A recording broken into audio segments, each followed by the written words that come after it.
Libreng dialysis para sa CKD5 patients. Walang copay na babayaran. PhilHealth accredited. 24 units sa dialysis machine at may parating pang 26 na bagong machine. At may kasama pang 32 dialyzer per year. Isama mo na rin yung libreng ipowitin after dialysis. May maluwag na parking area. Malapit sa mga ospital tulad ng NKTI, East Avenue at Heart Center. Along East Avenue lang. Sa loob ng Philippine Band of Mercy. O baka sasabihin nyo pare-parehas lang naman yung mga dialysis center. Sa totoo lang, tama naman kayo. Pero alam nyo ba kung anong pinagkaiba sa dialysis center na to? Na alam ko ay yung pinaka-importante sa mga CKD patient. Ang hinahanap kasi nila yung patient care. Alam nyo naman kapag dialysis patient mahirap talaga ang pinagdadaanan. Kaya dapat kung maghahanap kayo ng dialysis center, yung maalaga at syempre maasikaso sa pasyente. Yung buong dedikasyon ang binibigay nila para sa mga pasyente. At yun ang nakita ko sa St. Benedict Dialysis Center Inc. Kaya naman sa video na to ipapakita ko sa inyo kung ano ang pinagmamalaki ng St. Benedict Dialysis Center Inc. At ako na mismo nagsasabi sa inyo, nakausap ko yung management nila at yung mismong head nurse. Ibibigay nila yung 100% na patient care na hinahanap natin. At syempre yung 100% na service na higit na mas kailangan natin. Pero bago ang lahat, ako si John, 14 years kidney transplant. Ngayong araw nandito tayo sa St. Benedict Dialysis Center Inc.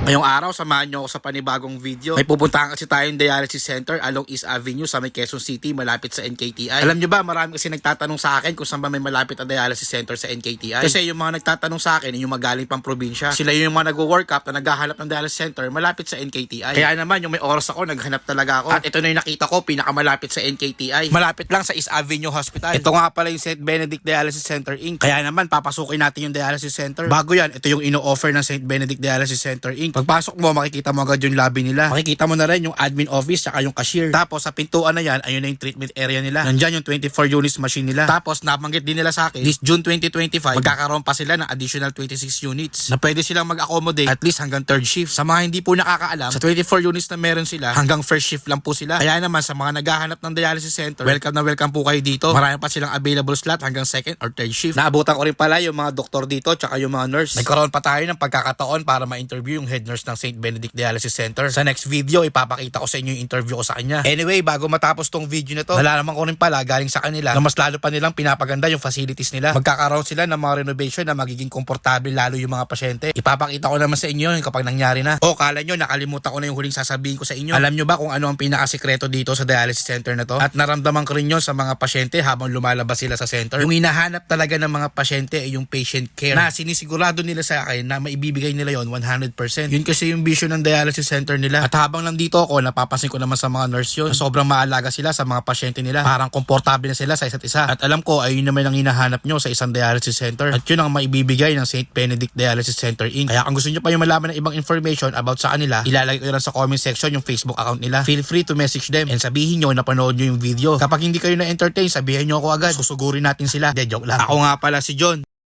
Isa po pala akong kidney transplant, isa rin pong full-time daddy at house husband. At ito ang buhay ko. Oh, paano ba yan? Hanggang dito na lang. Hanggang sa muli. Paalam. Peace!